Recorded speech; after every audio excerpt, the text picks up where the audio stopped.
Hello, hello. Welcome back to the Awakening Her podcast. How's it going, friend? My name is Talia Joy. I hope you are well today.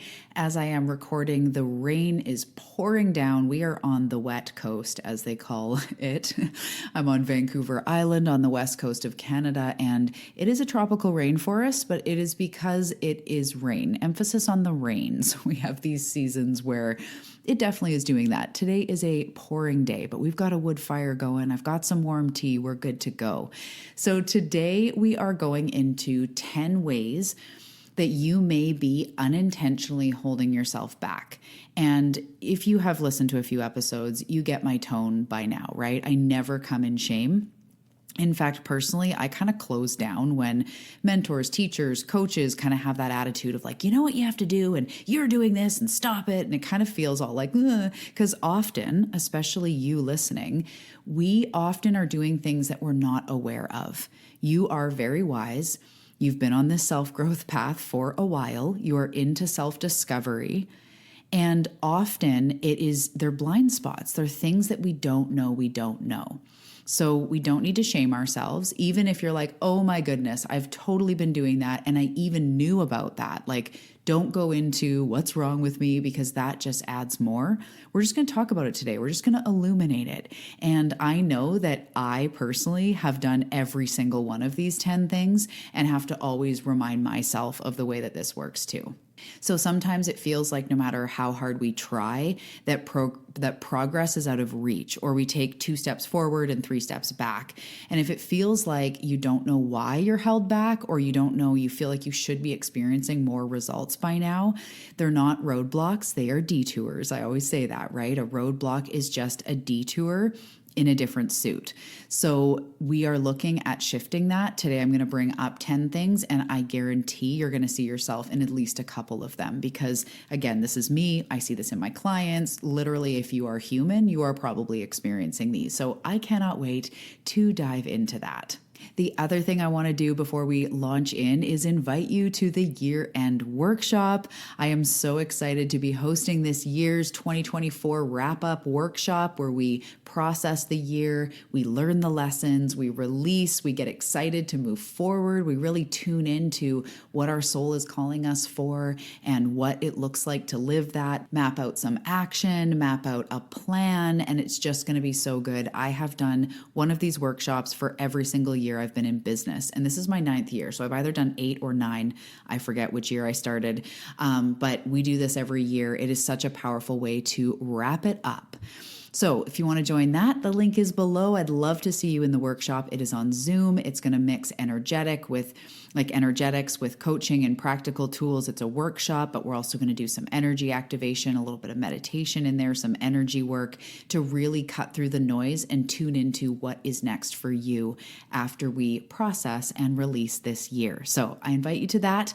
And I think that's it. Without further ado, let's dive into today's episode. Grab your chia jar, grab your turmeric tea, and let's do this.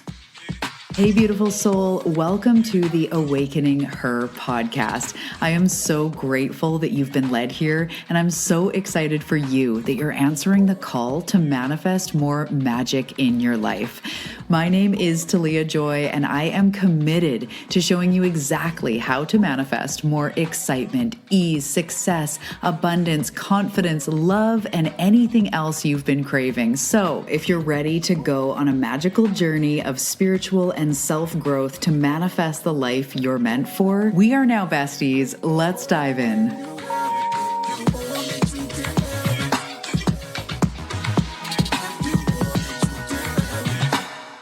Hello. Okay, so we're just going to dive right in.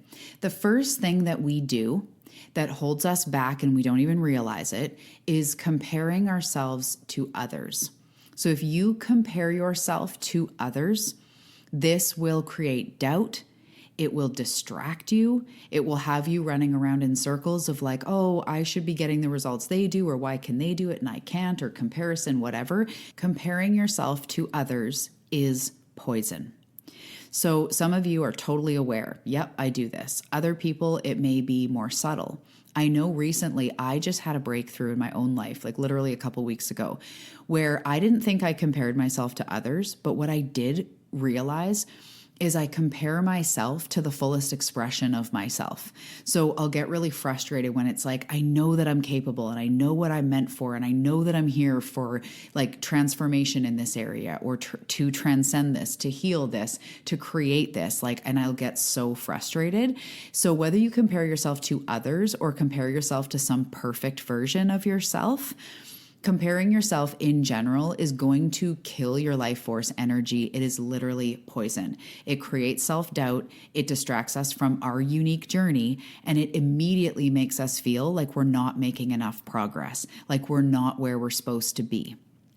And one thing I hear from Spirit for other people, and then I hear it for myself, and it's equally as frustrating, is like, you are exactly where you're meant to be. And you are on your success journey. And even if your success journey looks different, you can't just take what one person has accomplished in one area of life and compare it to yourself. Because there's things that you have had to overcome that they didn't.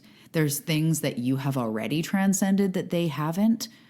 There are different reasons. Also, things online and even like our favorite authors or teachers, there's more behind the scene than what meets the eye. Like, you don't see their everyday life. You don't see everything that they've done. You don't see the days where they quote unquote sabotage because they're just not feeling it. So to compare yourself to anyone is just not fair to yourself. And I also like to remember, I don't remember if somebody said this to me or if it was intuitive or if I just deduced it. I don't remember. But an overnight success is like 10 to 20 years in the making. So whenever we see an overnight success, there have been 100 million things behind the scenes that they have healed, acted on, help they had, different components. There is no such thing as overnight success without any amount of work. So sometimes you're comparing your middle or your 70% of the journey to someone else's 90, but they've just been doing it longer, or they didn't have to overcome some of the things you did. Like, just remembering that you are on your path. And we are all going to get to the light at the end of the tunnel, at the end of this lifetime. We're all going to pass on at some point. This is a temporary experience. So to compare your progress or your skin or your body or the way you are in life to someone else is just poison.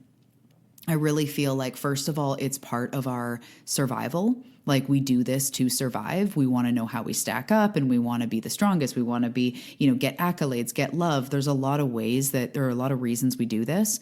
Even like our inner child wants to feel like we're doing a good job. And, for survival, we want to come out on top. And there's lots of reasons. But we are in a modern time when having awareness of comparing yourself to others will really help you. And just putting on your frickin' blinders, focusing on your progress. And the thing I want to say to that is, don't focus on somebody else's progress. Focus on yours.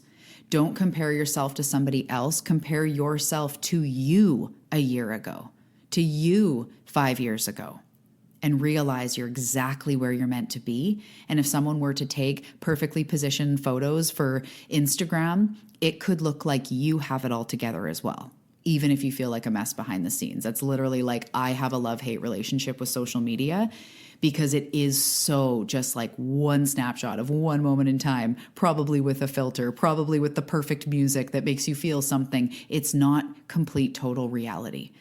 So comparing yourself to others, whether it's online or just people in your real life, it's not fair, and it's poison to yourself. So we got to stop doing that. Compare yourself to you. Compare yourself to where you've been and look at how far you've come. Okay, the second thing that we do, I got to make sure I'm getting through these in a timely manner because we have 10 of them today. I thought there was going to be 6, but as I was writing it all out, just more wanted to come forward. So number 2 is waiting for clarity to act. And guys, we all do this. So I want you to look for where you might be doing this. We think, I will act when I'm clear. And I have this because I want to act intentionally, especially when it comes to like my business and plans. I want to be in purpose. I want to be in alignment. So there's a degree of making sure something feels right before just like guns a-blazing, making sure that investment feels right, making sure that this is the direction you want to go. I totally get that. And often clarity comes after taking action.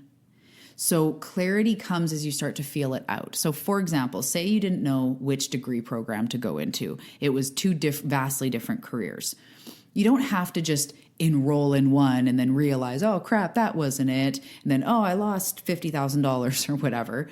It's actually more about like the more you lean into one, you start to get clarity. So maybe you start watching videos about something, or you tour the school, or you talk to somebody who's in that profession. Through that, you will start to get more clarity. So no matter what, clarity comes through action. Clarity doesn't often drop in when you're on the couch. Like, of course, sometimes we go like, oh, yeah, totally. But when we're really trying to change our lives, when we're trying to move forward, we can get stuck in, they call it analysis paralysis. Like, I just got to figure it out. I just got to know it's the right path. I just have to map it all out. I just have to before we will act. But really, as you act, you gain clarity. So say we're talking about health and you getting strong, but you've got maybe some body stuff where maybe you have knees that hurt, or you have some sort of, thing going on. So if you go try something, that will give you further clarity. If you go take a class, if you go out for a walk, if you try a YouTube workout, if you do a certain yoga class, you will then get clarity. Yes, that felt so good. Or no, I need to do something that is less impact for my knees. Or, I liked that, but I'll go to that class once in a while. I think I'm going to try Pilates next. Like, it's as you act, you get clarity. The GPS is working in your life. I use this example a lot. Life is guiding you through your intuition, which is like a GPS. It's telling you, turn left, turn right, yes to this, no to this, all the time. But you can't expect to be guided by a GPS when you sit in the driveway. It's actually by having your car leave the driveway that the first turn left in 200 meters or whatever comes up, right? It's exactly like that. As you move out on the path, that's when clarity comes. So especially if you've been sitting in that paralysis for a while, if you're allowing it to like be this stagnant pool, which I get into this too, we just need to start trying things. We just need to start acting, getting out there, researching, going to a class, like having conversations, just get out into the field, and you will start to get more clarity on what works and what doesn't work.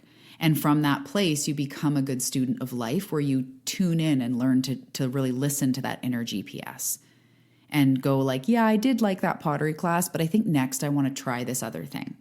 Or yeah, I did like taking that course, but I don't feel like I want to do that as a career. So I think I'm going to go over to this similar thing that's a bit different or something totally different. Really knowing that clarity comes from action. So don't wait for clarity to act. Number 3, not understanding the laws of the universe. So I truly don't believe that you have to memorize all the laws. I'm a total geek of this stuff. So if you're into it, like dive in. But you don't have to be able to recite it all and pretend that you're into quantum physics. If you're not, it's all good. But just understanding the way that this universe works. Most people rely on hustle and external strategies, ignoring the way that this actually works, the playground that we are in. So understanding key universal laws like, yes, the law of attraction, also the law of vibration, understanding that we are all vibrating molecules. Everything in the universe is made up of vibrating molecules. And then you bring that into the law of attraction, where like attracts like. Understanding also things like the law of cause and effect, the law of correspondence, and just at some point or another, doing some reading, watching a video, something, just until the point where you go, holy crap, it's true. Who we are being is what we will manifest. The energy we are putting out is what gets brought back to us, is what is attracted back to us. The universe meets us halfway with physics, with momentum, with universal law.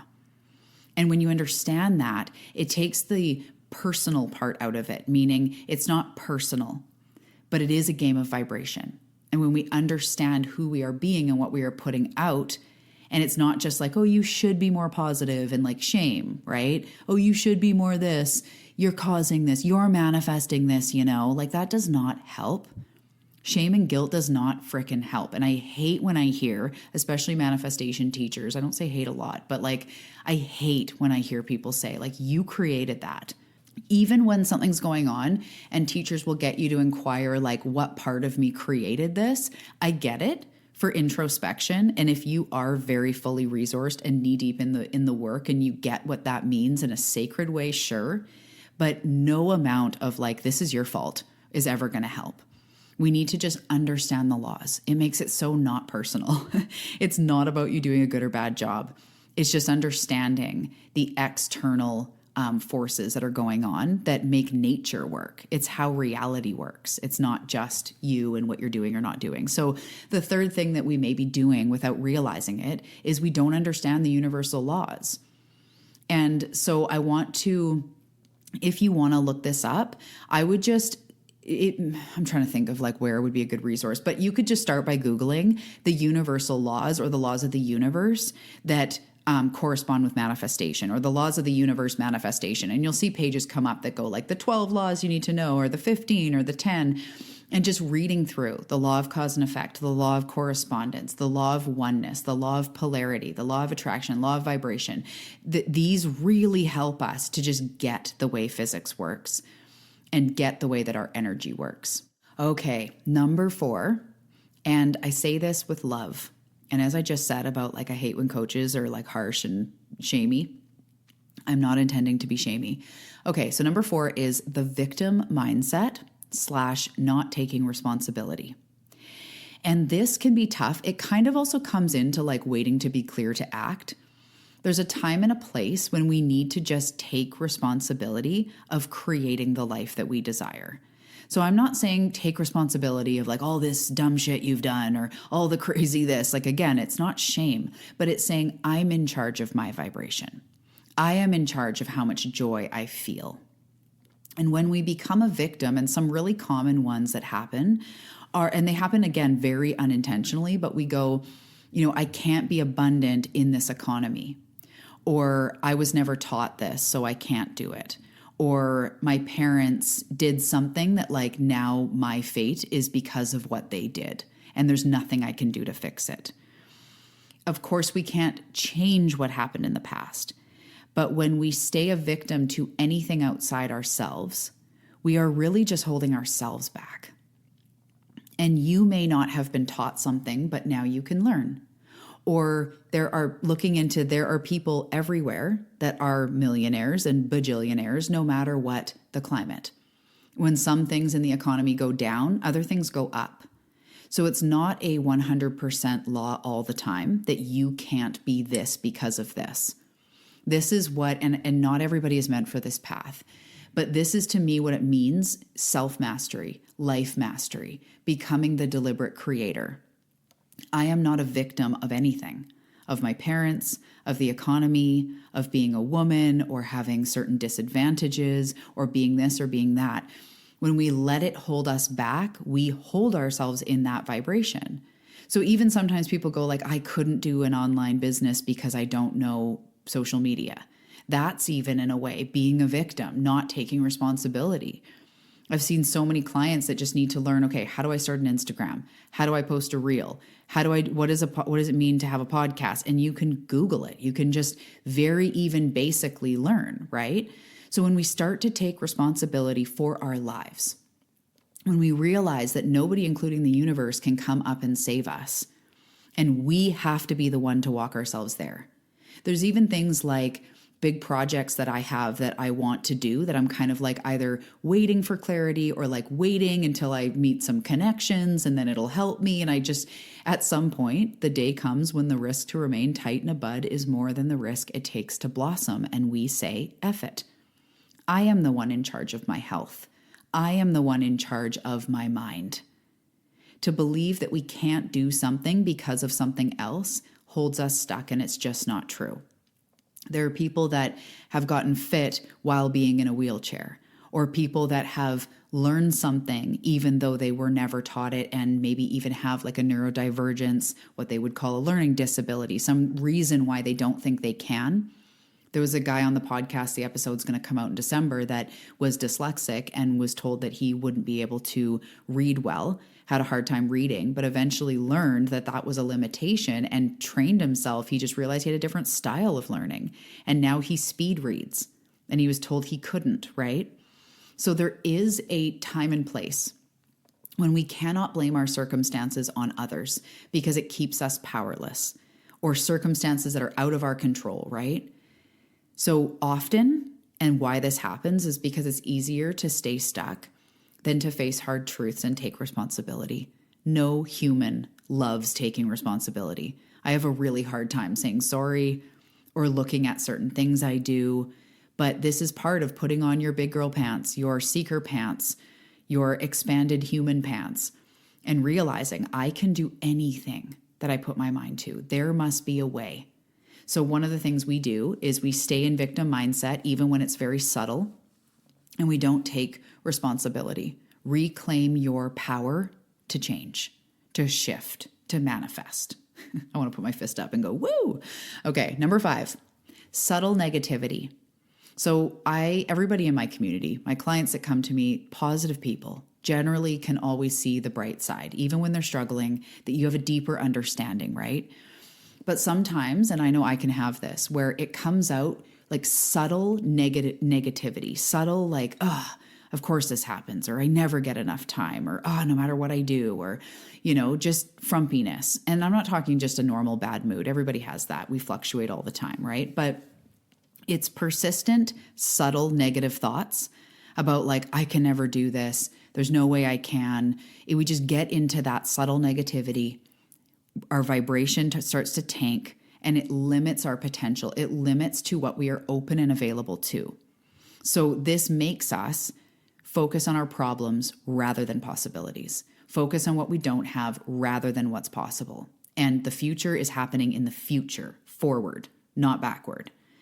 So noticing when you're like, oh yeah, that probably won't work, or crap, and oh yeah, another day, of course this happens to me, and just catching those things. And that's opportunity for deeper healing work. But I can't go into all the healing work today. Just realizing that those things want to be breathed through. So when you start to feel like, yeah, of course this is happening, or crap, another bill, and like I always get this, and you catch yourself in that, just stop, take a deep breath. You could even identify, like, where do I feel this in my body? Is it my stomach, my chest, my head, my shoulders? Just feel, breathe into it, and just, and then I like to, optional if you want, reframe it into like, there must be a way, or even though I feel this, I'm open to possibilities, or just something gently that opens you up. So this subtle, persistent negativity, even when you consider yourself a really positive person, just watch out for that. Okay, number 6 is hustle mentality / pushing too hard. I just call this pushing in general, where we're forcing things, where we're creating burnout, where we're creating resistance, not results. So we have been taught as a society, most of us have been taught that more effort equals more success. What are they doing? They must be doing something I'm not doing. More hours, more time. And in essence, it's not always more effort. There are people that are millionaires that work around the clock, 80 days a week. 80 hours a week. And there's millionaires that are on yachts most of the time, literally doing almost nothing. More effort doesn't always equal more success. So forcing things and being in hustle is going to create burnout, and it creates more resistance. So really just watching when you're in a do without it being in a mindful place, when you're taking just a bunch of action instead of thinking about if it's aligned action. Notice when you're not resting. Notice when you're not taking downtime, whether it's in the evening or the weekends or over the course of the month or the season.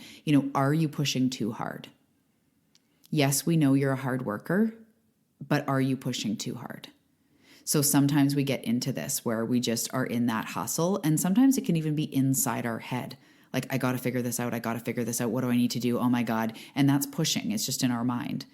Like, hurry up, figure it out. Oh my God, hurry it up. And the crappy part about that we don't even realize is it slows it down. The more open we are, the more inspired action driven we are, the actual quicker, the quicker it happens.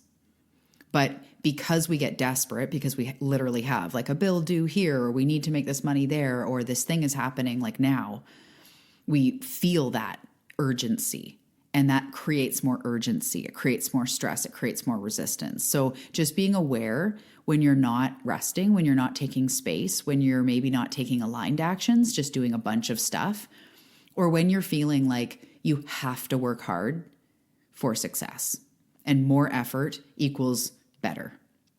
More effort is going to be success. And I just want to encourage you to just take a breath and just say that forward momentum happens in flow. Maybe saying, I don't have to push hard to be successful. That I believe in inspired action, not forced action. Inspired action goes further. It has more of a payoff. So maybe switching it inside to, I focus on not just any action, inspired action.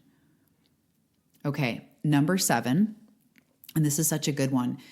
We often are over-relying on logic and doing what's practical.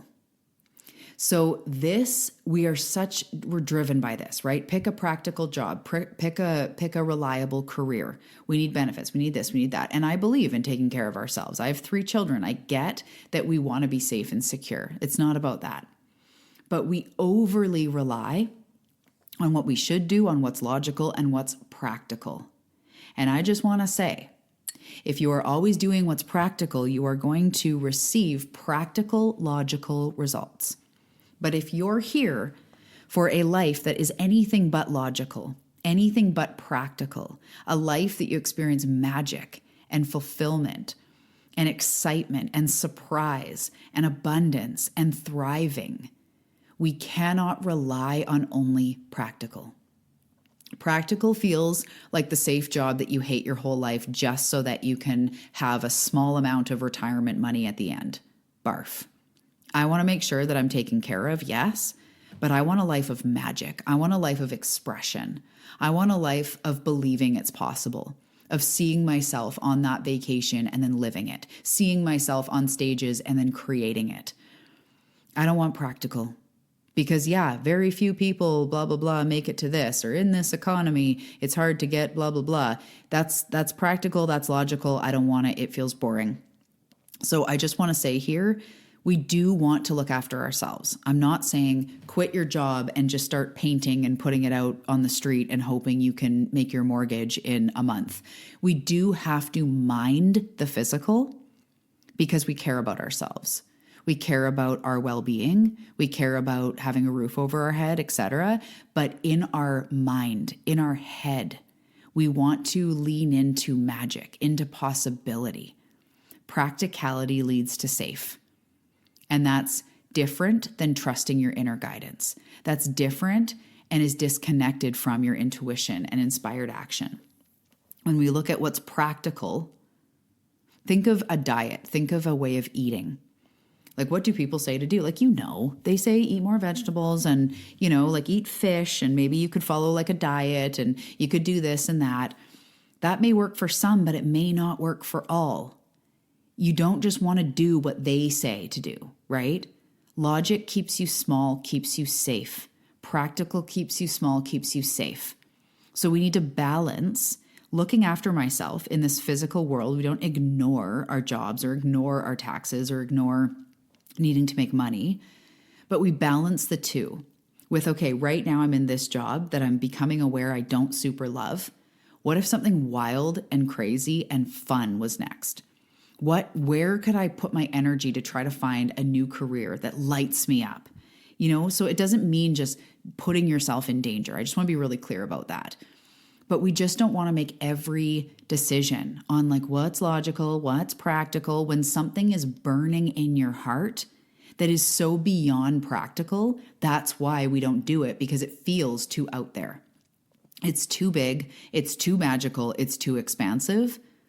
So when we listen to that voice, when we don't go for those magical, expansive, like, holy crap, blow my mind, magical life, we're not going to have it. We're not going to receive that.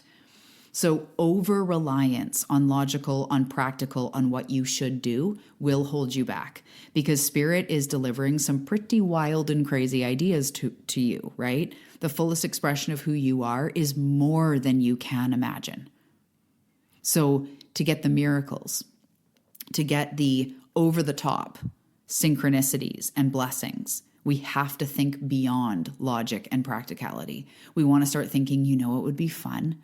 Imagine if, I wonder how, and we want to start going there over being logical, practical, and safe. Okay, number 8 is we are often believing that the answers are out there instead of in here. So we all fall into this. Again, look in your life to where this comes up. When we believe that somebody else has the answers, that the answers are out there, it keeps us disconnected from our internal wisdom. When we think that somebody else has the magic fix, we don't listen to our inner guide. We don't listen and honor our own path. We don't listen to our own path. We don't honor it because we're always looking for out there, what they say, what they think, what they offer. So I want to say that I'm a self-growth lover. I've read tons of books, podcasts. I have coaches and mentors. It's not that we don't need external support, but if I hire someone going, they're going to have all the answers, they're going to fix me, it never turns out that way. I'm disappointed. It just creates resistance. And I've done that before in the past, especially with business. Like, they're going to give me the answer, their formula, their strategy. But what I've really believed, or what I've really experienced, and now I believe, is that we sample from all these other people. We sample from someone who has healed the thing. We've sampled from someone who has transformed their life and now feel so in purpose and they never used to. We sample from people that got sober or built a business or whatever it is you're going for. But not any one person has 100% of the answers for you.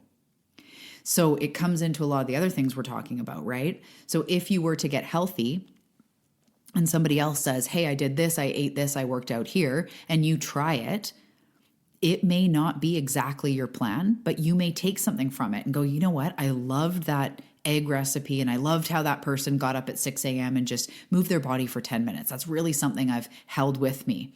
And you've taken it from them in a good way and duplicated it and brought it into your own experience. That is normal. That is being a seeker. That is, allowing mentors, authors, people to inspire you and help you. That's good. But when we continually think that the answers are out there, it disconnects us from our own wisdom. And I have done this so many times as I share. So just always remembering it's inside you. It's already there. Even me being a human design reflector, when I'm working with clients, I'm just reflecting. I'm reflecting parts of their life back to them, parts of their progress, parts of what I see in their soul or certain things, because I can offer it back to them and it will feel like truth because it's to do with them. It's not me saying, you know what you have to do is these 7 things. Now you go do it. And I try to fit them into some other mold. It's about uncovering the answers within themselves. And a lot of you know this, but the basis of coaching in general, and I consider myself more a mentor or a guide than a coach, but the essence of coaching is never to give advice. It's to ask the right questions so that the client uncovers their answers within themselves, which is really freaking powerful, right? People support you to uncover your own answers, to uncover your own journey. So the answers are not out there. We gather tools, we gather wisdom, we gather energy from people, and we release. Please always release what does not serve you from anyone, myself included. Just release what doesn't feel right and take the things that do. That's how you find your own answers. So believing the answers are out there and somebody else has the magic fix will definitely hold you back. Okay, so number 9, we're almost done, is perfectionism. And a lot of people struggle with this. I know it's very common. And this is like basically waiting for things to be perfect before you take action, or feeling like you need to do things perfectly. So I've seen people in business be like, oh, I can't get up my website because I need to keep going over the about page, or I need to keep doing this, or, they don't get a program out because it has to be perfect and they're worried about this and that. So I don't believe in sloppy work. I feel like, it's good to have clarity, and especially if you're talking about your work, to do a high caliber of work in, say, what I do or whatever your profession is, of course. But perfectionism holds us back because we think we have to be perfect, and then we judge ourselves. So maybe you're looking to get healthy and you're, again, waiting for clarity to act, or the perfectionism is like thinking that you have to be perfect within the plan. And then you get so in your head because you have to be perfect. The second you're quote unquote off the wagon, or you do something that's not in the plan, we get guilt and shame and all of that, which then causes more resistance. Then we don't go back, and then we become a failure in our own mind and all of this, right? So really celebrate progress over perfection. It is not perfect. A self-care routine is not perfect. Your mood is not perfect. Your actions moving forward is not perfect. My business is not perfect. All the time, people write me going like, oh, this link doesn't work, or this thing. And I'm like, oh, I'm on it. Like, I have to keep moving forward rather than pretending it has to be all perfect. That can prevent us from taking action, from going for the thing, standing up in front, at the board meeting and sharing our opinion because we think it has to be perfect. Being a parent is a huge lesson for me in lack of perfection, because you are so forced into it, meaning like you just have the child and like, bing, now you're a parent. If you don't know what to do, you're winging it. And that's a lot of what this life is. Source never expects you to be perfect. Your spirit team never expects you to be perfect. And that's why just acting activates the GPS, and then you get more clarity, because it's not about perfectionism. So it's not practice makes perfect. It's practice makes progress. It's better to just do it, to just wing it, to try it, to get it out there, than to worry about forever it being perfect to the point where you don't do anything about it. And if you're looking for a plan or a health thing, like even just say for the next 7 days, I'm going to try this, and then see what worked, see what didn't, take inventory, adjust, move on. It doesn't have to be perfect. There's no one thing that you have to keep doing forever. Allow it to be more flexible and just get out there. Okay, the last thing that we're going to touch on that you may be doing to unintentionally hold yourself back, or not to, but that is unintentionally holding you back, is a lack of trust. And this is a really big one. There's many layers, but what I will say is sometimes we have a lack of trust in the universe, a lack of trust in life. When people say, I trust that everything is unfolding in divine timing, I trust that everything is in my highest good. When you go like, meh, right? That can be a lack of trust, and that's okay. Trust is something that you can't force, and it's not something that you just have, right? You have to experiment, you have to lean in and discover it for yourself. But the other layer is that we can have a lack of trust in ourselves, that we're not going to follow through, that we're not going to be able to do it, that we're going to let ourselves down. And often that comes from the past of doing that, of feeling like we let ourselves down or we didn't follow through. And that's okay. We could honor ourselves. But if we don't learn to create the trust, then we can't move forward with that certainty, which is going to really it's going to really hold us back. So a lack of trust in the process can look like trying to force, trying to push, getting really down on yourself, getting really like, what's wrong with me? What's going on? Seeing, like, say you're trying to manifest money and then you get an unexpected expense that comes up, seeing that as like, crap, the universe is against me, or why is this happening? Going into victim. These are all signs that we're not trusting in the process. So instead of reacting, instead of judging it as right or wrong, or this is or isn't happening, we can just continue to ask, like, what is this teaching me? What is here for me in this? If this too was part of me moving forward, what would be the thing to learn from this? And looking at it from that perspective. And again, no one can beat trust into you. No one can give an inspiring enough, speech that you just trust. It is something that you learn. It's something that you practice. Noticing when doubt comes up, taking a breath, and even just saying to yourself, I'm willing to learn. I'm willing to practice trust. I'm willing to be open to how this could be serving me, to how this could be moving me forward, to how I am truly meant for this, to how everything is unfolding in divine timing. I look at my past and I see how one thing led to another thing, led to another thing. If any of you like Wayne Dyer, his book, I Can See Clearly Now, it was, I believe, the last book that he wrote, but it was like a memoir on his life. So if you don't know him, it might be a little bit less interesting, but the key of the whole book is how all of these seemingly separate events of his life all were leading him. So I can see clearly now. So he'll tell about his story and he'll say, like, I can see clearly now that experience of being in an orphanage or having a father that walked away was teaching me self-resilience. And I can see why this marriage crumbled, or why I was called to do this, and why I was, I struggled with alcohol and then I finally put it down. And I now see that was calling me and it's such an inspiring book for just seeing someone else's life and go, holy crap, I've had that for sure. Where this led to this, led to this. And if you didn't experience that, then you wouldn't have experienced this. And we can start to open up to trust in the process, to trust in life's unfoldings. And then, of course, learning to trust yourself. And my favorite tool for learning to trust yourself is learning to have integrity with your word with yourself.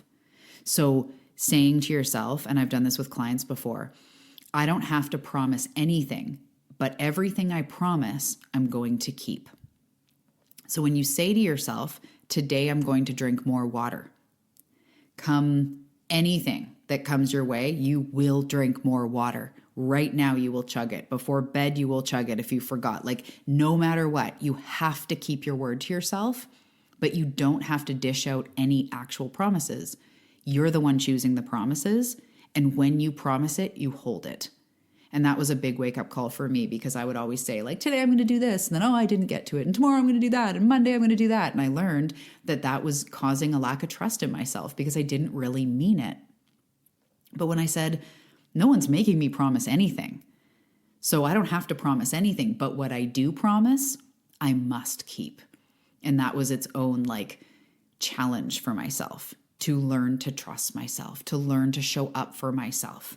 Because if somebody else was saying, hey, I'll be there at 2, hey, I'll totally do yoga with you, hey, we'll do that on the weekend, and they never followed through, you wouldn't trust them either, right? So learning to be in integrity with your word when it comes to yourself, and then learning to look back and really explore what trusting in the process means for you. Okay, so these things that you may be doing that are keeping you holding yourself back or keeping you feeling stuck, that are completely unintentional. It was comparing yourself to others. Number 2, waiting for clarity to act. Number 3, not understanding the laws of the universe. Number 4, victim mindset / not taking responsibility. Number 5 was subtle negativity. Number 6 was hustle or pushing too hard. Number 7 was over-reliance on logic and only doing what's practical. Number 8 is believing that the answers are out there. Number 9 was perfectionism. And number 10 is lack of trust in the process. So I hope this resonated with you. I would love to hear about it. Come find me over on Instagram. The link is below. Tag me, send me a DM. I'd love to hear your biggest takeaway. And if you're ready to go deeper into this, come to the year-end workshop. And if you haven't already, join On the Path. If you love this podcast, if you want more and even more direct mentorship, tangible tools, deep dives, you've got to make your way over to On the Path. It is awesome. It is so exciting. We're just coming up on a year, and it is my membership. So it's only $27 a month. You can cancel at any time, and you get a whole world of other recordings, meditations, trainings, processes, challenges, deep dives, and every single week we do a weekly assignment where we focus on one thing.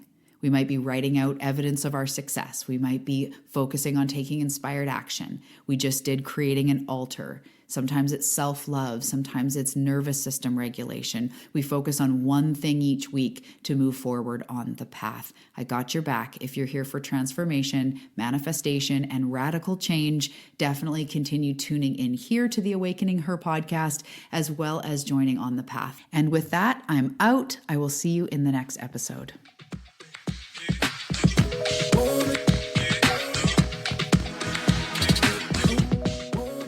Thank you for listening to the Awakening Her podcast, your go-to for real life manifestation. If you enjoyed the show, please leave a review on Apple Podcasts, Spotify, or wherever you're listening from. Reviews really help the show. You can also find me after the show on Instagram at Talia Joy Manifestation. And listen, love, I know that you are ready to stop spinning your wheels and hustling and doing a bunch of stuff, and you're ready to make the money you want to make, to feel the way you want to feel. And if this is the case for you, then you are absolutely in the right place. I'm so excited. And if you're ready to jump into the implementation, you can check out On the Path. The link is below. Remember, all manifestation starts on the inside. I'll see you in the next episode.